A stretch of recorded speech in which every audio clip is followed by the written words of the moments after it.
Martin Scorsese's The Irishman, I think it's safe to say, is a major success.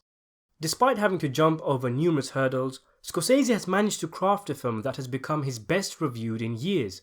Notable elements of the film that have been praised have been the performances of the stellar cast and the mature and reflective nature of the story.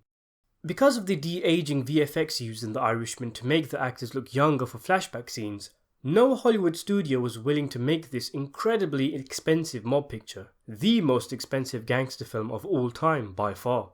As a result, Netflix stepped in and financed and distributed the movie.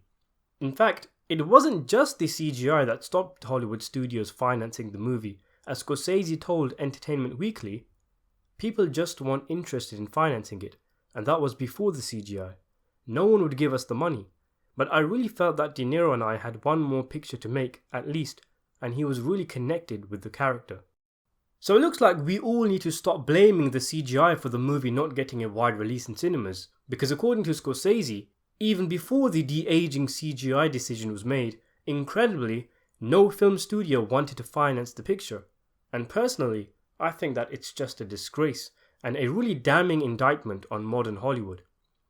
Now, even though in terms of critical and audience reactions, the film is a success, one thing that many are wondering is how successful is the movie in terms of box office?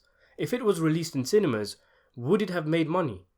Well, unfortunately, as most will know of course, there is no box office to look at when it comes to Netflix.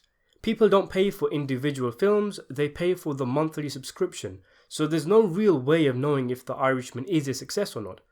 I'm sure Netflix don't care much anyway, as what they really want from The Irishman is a Best Picture Oscar. They've been chasing one for a while now, as it would validate them as a proper film studio, in an era where a lot of the Hollywood elite don't look kindly to the streaming world of film. There are metrics that exist to judge The Irishman's success though.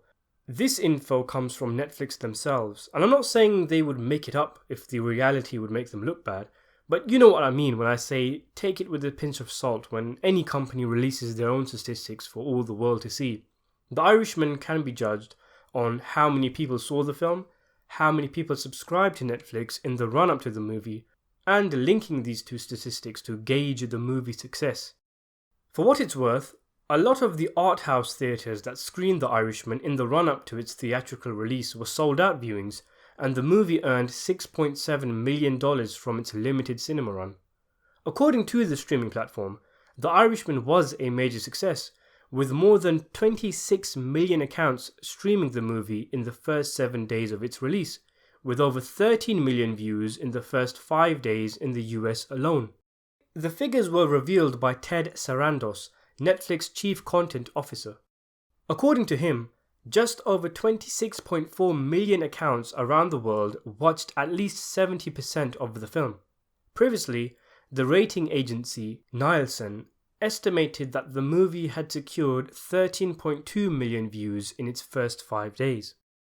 It's difficult and pretty much impossible to try and compare this to traditional film releases, so if we compare this to Netflix's own movies, The Irishman sits behind the likes of Bird Box, which recorded 45 million views in its first 7 days, and the Adam Sandler comedy Murder Mystery, which had 30.9 streams in its first 3-day weekend.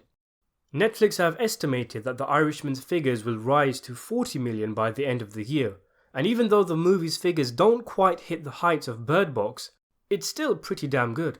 Bird Box, for example, had a huge viral campaign surrounding it, which included a lot of memes being made about it, and plus, as a horror thriller, it's just a lot more appealing to mass audiences.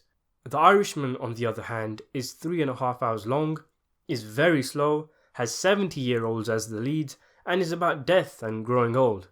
Not exactly the kind of film you Netflix and chill to. Even still, Netflix won't care too much about how many people streamed the movie in its first few days, I don't think, nor how much the picture cost. What they're chasing is the big prize, the Oscar for Best Picture, and it remains to be seen whether they will get it or not. Thanks for watching.